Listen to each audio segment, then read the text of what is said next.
Hello friends, Ashoka IAS में आपका स्वागत है। फ्रेंड्स, आपको पता है कि हम लोग एक अभ्यास सीरीज चला रहे हैं। अभ्यास सीरीज में हम पीवाईक्यू के प्रश्नों की चर्चा करते हैं। पीवाईक्यू के अभी तक जो भी प्रश्न आ चुके हैं यूपीएससी के द्वारा पूछे जा चुके हैं उनकी हम यहाँ पर चर्चा करते हैं। तो डे 3 तक हम चर्चा कर चुके थे, आज डे 19 की चर्चा करनी है। तो आप लोग इसी तरह बने रहेंगे तो हम चर्चा करते रहेंगे। कुछ बच्चों के कमेंट भी आ रहे हैं तो आप लोग परेशान ना हो। देखिए, उत्तर लेखन प्रोग्राम जो है ऐसा है कि आप स्टेट पीसीएस भी यूपीएससी को फॉलो करता है काफ़ी हद तक, ठीक है, यूपीएससी को फॉलो करता है। तो जैसे आप यहाँ उत्तर लेखन, क्योंकि उत्तर लेखन में तो सामग्री तो वही होगी ना, थोड़ा बहुत चेंज होगा। और बल्कि जो स्टेट पीसीएस होते हैं वो बल्कि यूपीएससी से सरल होते हैं, ठीक है। तो यूपीएससी सरल होने की वजह से उन पे उत्तर लिखना और आसान हो जाता है। तो थोड़ा सा आप जो है बस कंटेंट को थोड़ा सा बढ़ाते रहिएगा, कंटेंट को अच्छे से पढ़ते रहिएगा। और प्री लेवल पे पढ़ोगे तो उसके लिए जो फैक्ट निकालते हो उसको भी आप मेंस में कैसे पिरोना है, ये अभ्यास से शुरू होगा। अभ्यास आप जितना करोगे तो अभ्यास जितना आप अधिक करोगे उतना आपका जो है उत्तर लेखन बेहतर होता रहेगा, क्योंकि ये एक स्किल है, ठीक है। ये धीरे धीरे आती है।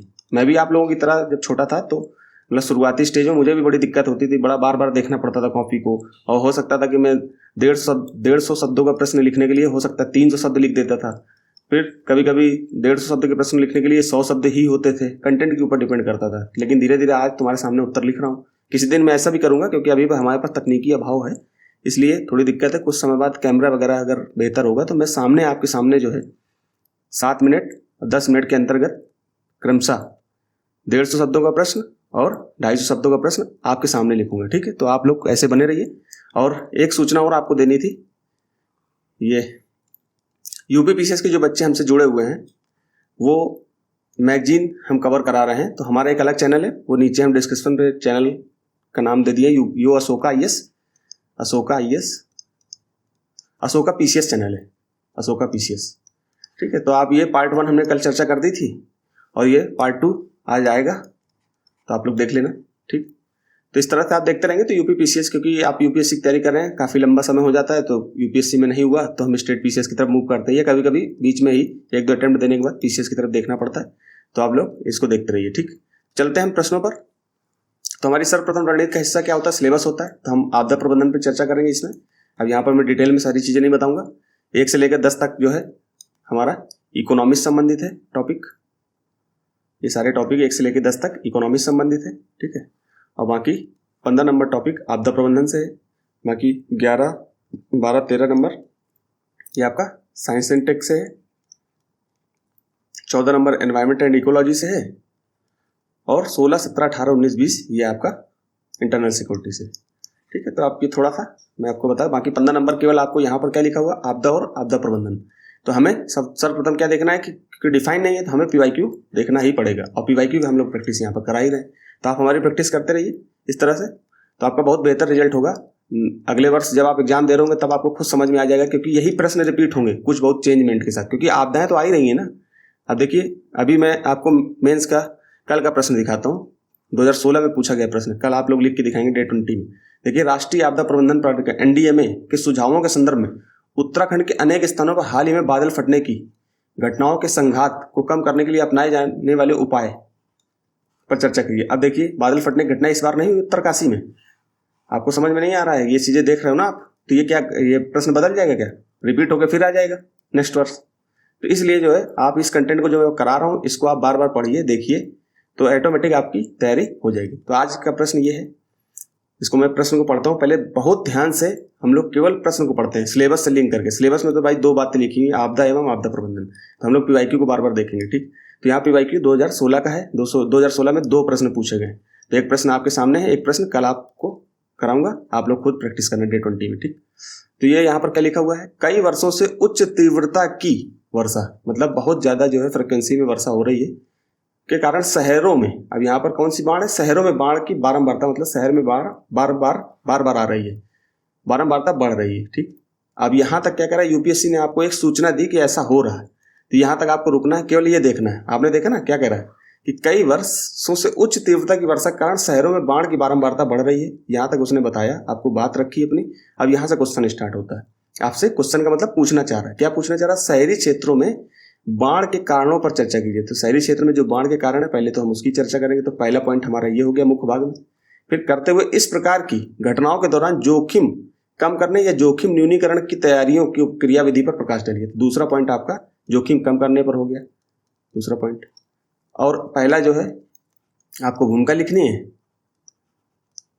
भूमिका के बाद मुख्य भाग में पहला पॉइंट, दूसरे पॉइंट की चर्चा कर देंगे, छोटा सा निष्कर्ष दे देना है।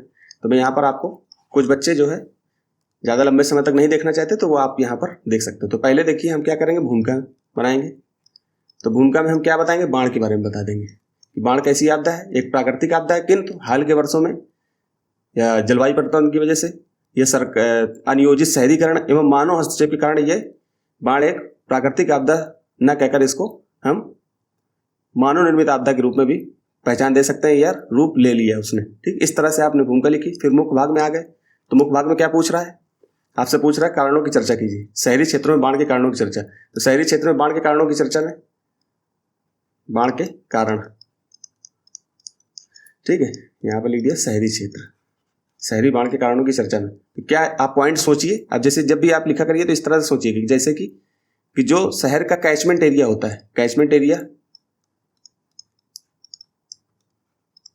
यहाँ पर लिखो कैचमेंट एरिया का अतिक्रमण हो रहा है। अब क्या होता है कि आपको पता होगा कि शहर में कुछ क्षेत्र ऐसे होते हैं जहां पर वो खाली स्थान पड़ा होता है और शहर का सारा पानी वहां पर जाके जमा हो जाता है, फिर धीरे धीरे रिस करके वो जमीन के अंदर चला जाता है। तो क्या हो रहा है, उन्हीं क्षेत्रों में हम भाई जनसंख्या का दबाव बढ़ रहा है, जनसंख्या बढ़ रही है। जनसंख्या का दबाव बढ़ने के कारण जो अप्रवासी होते हैं, बाहर से आए हुए होते हैं, बाहर के शहरों दूसरे राज्यों से आए हुए होते हैं, वो आकर के यहाँ बस जाते हैं। जब यहाँ बस जाते हैं तो वो कैचमेंट एरिया कहीं ना कहीं प्रभावित होता है, वो खत्म हो जाता है। मान लो ये शहर है, ठीक, ये शहर में ये क्षेत्र आपका कैचमेंट एरिया है। अब क्या हो रहा है कि जनसंख्या बाहर से आ रही है। अब शहर की जनसंख्या तो भाई इतनी क्षेत्र में रह रही है ना यहाँ पे, अब बाहर से जनसंख्या आई तो ये क्षेत्र को भी इसमें भी रहने लगती है। और वहाँ के जो राजनीतिक दल होते हैं या राजनीतिक पार्टियां होती है, वो वोट बैंक की वजह से इनको बाहर भी नहीं करती कि चलो हमारा वोट बैंक बढ़ेगा या यहाँ का वोटर्स है। तो इस कारण से क्या हो रहा है, कैचमेंट एरिया का अतिक्रमण हो रहा है। फिर दूसरा क्या है, अपशिष्ट प्रबंधन ठीक से न होना। जो अपशिष्ट कूड़ा करकट होता है उसको हम ठीक से, अपशिष्ट प्रबंधन की कमी, नदी नालों में फंस जाता है वो कूड़ा जा करके, ठीक है। तीसरा क्या है, नदी नाले की सफाई नहीं होती, नालों की सफाई नहीं होती, ठीक है। इस तरह से और भी कई कारण देख सकते हो। फिर जोखिम को कम करने के लिए क्या कारण हो सकते हैं, तो एक तो जो है यहाँ पर सारी चीजें लिखी हुई है, इसमें कई कारण हो सकते हैं। यहाँ पर लिखा हुआ है देखिए, संरचनात्मक कारण और गैर संरचनात्मक कारण। तो संरचनात्मक कारण में प्रारंभिक चेतावनी प्रणाली, आपदा प्रबंधन योजनाएं, नागरिकों की सामुदायिक भागीदारी। फिर संरचनात्मक जैसे वर्षा जल संचयन प्रणाली, परमिएबल पेवमेंट, नालों की सफाई, अर्बन वाटर बॉडी पुनर्जीवन। इस तरह से जो है आप उदाहरण यहाँ डाल सकते हो, ठीक है। तो जोखिम को कम करने के लिए ये सारे कारण हैं। ऐसे में अगर यहाँ पर पूरा चर्चा करूंगा तो फिर पूरा समय निकल जाएगा, इसलिए वही कम समय में पूरे प्रश्न को इसीलिए मैं चर्चा करने की सोचता हूँ।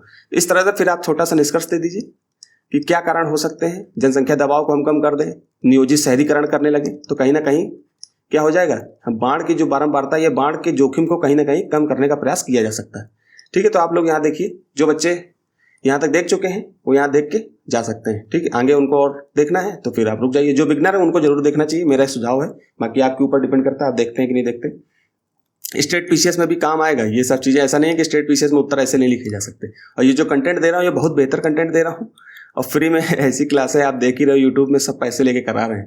यहाँ पर फ्री में आपको मटेरियल दिया जा रहा है तो उसकी आप जो है, खैर छोड़िए, आगे पढ़ते हैं। तो ये प्रश्न है, आप लोग पढ़ ही चुके हैं, मैं आगे पढ़ चुका हूँ पहले, तो आप लोग इसको पॉज करके पढ़िएगा, ठीक। मैंने प्रश्न को देखिए, भूमिका कैसे बनाई। बाढ़ एक प्राकृतिक घटना है, किंतु हाल के वर्षों में मानव हस्तक्षेप, जलवायु परिवर्तन तथा अनियोजित शहरीकरण के कारण बाढ़ अब प्राकृतिक आपदा न होकर मानव निर्मित आपदा का रूप ले चुकी है, ठीक है। तो मानव ने ही इसको बनाया है कि पहले क्या होता था, कभी कभी बाढ़ आती थी, ठीक। अब क्या कर रहा है, हम लोग अतिक्रमण करते जा रहे हैं तो ये बाढ़ जो है मानव निर्मित होती चली जा रही है, ठीक है। तो ऐसे ही हम भूमिका में बता सकते हैं, क्योंकि शहरी बाढ़ है तो मानव निर्मित का कारण तो बताना ही पड़ेगा। फिर यहाँ पर शहरी क्षेत्रों में बाढ़ के कारण क्या हो सकते हैं, तो अत्यधिक वर्षा और जलवायु परिवर्तन के कारण अनिश्चित मौसम जो है कैसा रहता है, अनिश्चित रहता है। कभी बारिश हो जाती है और सबसे पहले पेड़ों की कटाई भी होती चली जा रही है। अब देखिए, जैसे कि मान लो ये भारतीय क्षेत्र है, अभी बादल फटने की घटनाएं जो ऊपर देखने को मिली, ऐसे आप देखिए ये क्या हो रहा है कि मैदानी ऐसे मानसून आया, प्रवेश किया, ठीक है। ये प्रवेश करते हुए मैदानी क्षेत्रों में पेड़ों की संख्या घट रही है। अब क्या हो रहा था कि जहाँ यहाँ से जो मौसम प्रवेश किया, जो मानसून, तो ये क्या होता था, धीरे धीरे कम होते होते यहाँ तक बारिशें, इसकी जो क्षेत्र वाष्पन है वो कम होता चला जाता था। फिर पेड़ से जो है वाष्पन फिर लेता था, क्योंकि पेड़ों से भी वाष्पन होता है। पेड़ों से भी वाष्पन लेकर के इन मैदानी भागों में बारिश करा देता है, लेकिन पेड़ कटते चले जा रहे हैं तो पेड़ों से जो है वाष्पन ले नहीं पाता, और नदियों वगैरह से वाष्पन लेते हुए, और पर्वतीय क्षेत्रों में पेड़ों की संख्या ठीक ठाक है तो वहां पर जाकर के उनके वाष्पन लेता है, और यकायक पानी में जो है एक मतलब कि एक मुश्त रूप में एक साथ पानी पहाड़ों पर गिरा देता है, तो उसी को बादल फटने की घटना कहते हैं। तो ये कल के प्रश्न के लिए मैं थोड़ा सा यहाँ पर चर्चा कर चुका हूँ, तो इस तरह से आप चर्चा कर सकते हो। फिर शहरी बाढ़ के कारणों में नालों, झीलों और प्राकृतिक जल निकाय सी का अतिक्रमण, आप देख ही रहे हो, नालों जाम हो जाते हैं, ठीक है, गाद वगैरह बन जाता है, तो उनकी समय समय पर सफाई होनी चाहिए। कंक्रीटीकरण और डामरीकरण, जिससे जल का भूगर्भ में न जाना, भाई कंक्रीट की, जैसे ये सड़क है कंक्रीट की बनाई चली जा रही है, पत्थर की जो है बिल्डिंगें बनाई चली जा रही हैं, आप पत्थर की बिल्डिंगें बना रहे हैं, इससे क्या हो रहा है, कहीं ना कहीं जो जल जमीन के अंदर जाना चाहिए वो जल जमीन के अंदर नहीं जा पाता है, तो इस कारण से वहां पर बाढ़ का कारण बनता है। फिर ठोस अपशिष्ट प्रबंधन की कमी, जिससे नालियां अवरुद्ध हो जाती हैं। अनियोजित शहरीकरण तथा जनसंख्या का दबाव और शहर के कैचमेंट क्षेत्र का अतिक्रमण, मैंने बताया कैचमेंट क्षेत्र। फिर शहरी बाढ़ के उदाहरण जो हाल के दिनों में हुए, अभी देखो हाल के दिनों में पंजाब में देखिए कितनी बड़ी त्रासदी हुई, दिल्ली में भी देख रहे हो, देहरादून भी देख रहे हो, मुंबई में भी देख रहे हो, इससे पहले भी 2005 में मुंबई में बहुत भयंकर बाढ़ आई थी, चेन्नई में 2015 में, इनका भी उदाहरण दे सकते हो, ठीक है। तो ये जो है ऐसे मतलब उदाहरण आप डाल सकते हो, मैंने अलग से दिया, इनको बीच में भी खोज सकते हो, मैंने इसलिए बता दिया क्योंकि भाई यहाँ पर चर्चा करनी थी, तो ये उदाहरण क्योंकि अगले वर्ष ऐसा प्रश्न आएगा तो आप इनकी चर्चा कर सकते हो, ये आपका मटेरियल हो गया, ठीक है। जोखिम कम कैसे करें, जो हमने प्रश्न में देखा है यहाँ पे, जोखिम कम करने की तैयारियां क्रियाविधि, तो मैंने यहाँ पर सीधे हेडिंग में जोखिम कम कैसे करें, तो संरचनात्मक प्रयास, ये संरचनात्मक उपाय हेडिंग डाल सकते हो, जैसे कि वर्षा जल संचयन प्रणाली, परमिएबल पेवमेंट, जैसे कि परमिएबल पेवमेंट का मतलब कि जैसे ये मान लो सड़क है या कंक्रीट की जंगल है, इनको कंक्रीट की ना बनाकर थोड़ा सा वैसा बनाए, पत्थर वगैरह का बनाए, मतलब कि कंकड़ वगैरह डाल के रखें अपने क्षेत्र में, तो इससे क्या होगा, ये कंकड़ होंगे तो इससे रिस करके पानी जमीन के नीचे चला जाएगा, तो इसी को परमिएबल बोलते हैं, ठीक। नालों की सफाई होनी चाहिए। अर्बन वाटर बॉडी पुनर्जीवन, मान लो कोई अर्बन बॉडी है, यहाँ पर तालाब बना हुआ है शहर के आसपास छोटा सा, तो इसमें कहीं ना कहीं जल भराव यहीं करा दिया जाए, तो इससे क्या होगा कि एक तो अर्बन बॉडी जो तालाब वगैरह उसका पुनर्जीवन हो जाएगा, और शहर साल भर पानी यहाँ पर भरा रहेगा तो उसका यूज भी कहीं ना कहीं हो जाएगा, ठीक है, इस तरह से।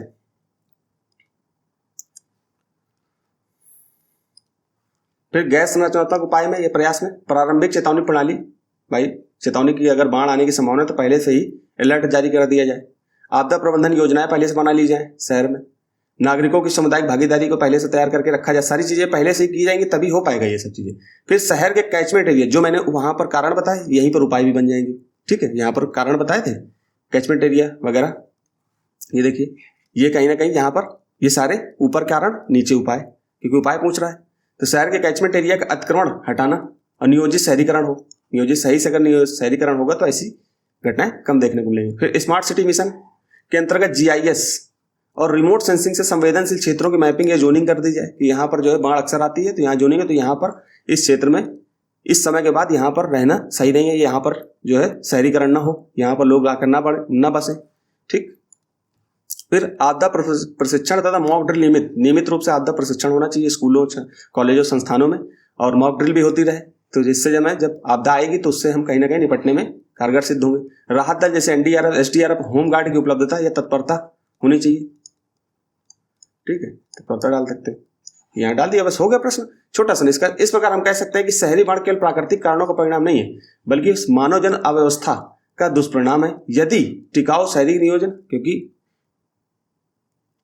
मैं इसको पहले समझा देता हूँ फिर बोलूंगा, शहरी नियोजन, प्रभावी आपदा प्रबंधन और नागरिक सहयोग को सुनिश्चित किया जाए तो बाढ़ के जोखिम को काफी हद तक कम किया जा सकता है, ठीक। मैं ये बोलना चाह रहा था कि निष्कर्ष हमेशा सुझावात्मक होता है, यहाँ पर सुझावात्मक मतलब सकारात्मक दृष्टि में होना चाहिए, एक सुझाव देने के रूप में होता है। हमने कहा ना यहाँ के टिकाऊ शहरी नियोजन, प्रभावी प्रबंधन और नागरिक सहयोग को सुनिश्चित किया जाए तो बाढ़ के जोखिम को कम किया जा सकता है, क्योंकि बाढ़ जोखिम की बात कर रहा है, तो बाढ़ के जोखिम को कम करने के लिए हम लोग अगर टिकाऊ शहरी नियोजन कर दें, ठीक है, प्रभावी आपदा प्रबंधन प्रणाली को अपना ले, नागरिक सहयोग को बढ़ा दे, तो कहीं ना कहीं इसको कहीं ना कहीं आपदा को कम किया जा सकता है। हालांकि आपदाओं को, प्राकृतिक आपदाओं को रोकना तो मुश्किल है, लेकिन प्रयास तो किया जा सकता है, ठीक है। तो इस तरह से यहीं तक रखते हैं। आज का प्रश्न है, मतलब कल आपको डिस्कस करना है डेट 20 में, बहुत अच्छा प्रश्न है, मैंने पहले ही बता दिया था। राष्ट्रीय आपदा प्रबंधन NDMA के सुझावों के संदर्भ में उत्तराखंड के अनेक स्थानों पर हाल ही में बादल फटने की घटनाओं के संघात को कम करने के लिए अपनाए जाने वाले उपायों की चर्चा कीजिए। तो पहले तो बादल फटने की घटना के बारे में आपको बताना है, ठीक। कम करने के उपाय बता देना है, हो गया प्रश्न, निष्कर्ष दे देना है। सिंपल प्रश्न है, ज़्यादा दिमाग नहीं लगाना है। तो यहाँ पर बादल फटने की घटनाओं के बारे में अच्छे से पढ़ के आना है। इस बार उत्तरकाशी में घटना आई है, अगले साल प्रश्न पूछने की संभावना पूरी बनी हुई है। ठीक है, तो इस तरह से आप लोग प्रश्नों को तैयार करोगे तो आराम से आपका हो जाएगा। और छोटी सी सूचना थी, इसको मैं पहले बता चुका हूँ कि यूपीपीएससी के जो बच्चे हैं 12 अक्टूबर को पेपर है। अगर आप इस मैगजीन को अच्छे से कवर कर लेते हो, मैं इसको बिल्कुल 360 डिग्री में बिल्कुल कंप्लीट कराऊंगा। ठीक है इसका, क्योंकि अब देखिए समय कम है तो बहुत ज़्यादा मैं डिटेल में नहीं जाऊंगा, लेकिन फिर भी बहुत हद तक डिटेल में कवर करा रहा हूँ। अगर इसको आप ठीक से पढ़ लोगे तो आपका जो है पीसीएस में काफ़ी अच्छे नंबर, क्योंकि 30 से 35 नंबर इसमें आने की संभावना रहती है। 30 से 35 क्वेश्चन अगर आप इसको कर लोगे तो जिन बच्चों के 50-60 नंबर बनते हैं उनके कहीं ना कहीं 100 के आसपास नंबर आ गए तो काम हो जाएगा उनका। ठीक है, तो यहीं तक रखते हैं दोस्तों, दूसरा पार्ट आज हम लाएंगे और चर्चा करेंगे फिर। तो ठीक है, इसको यहीं तक रखते हैं, धन्यवाद।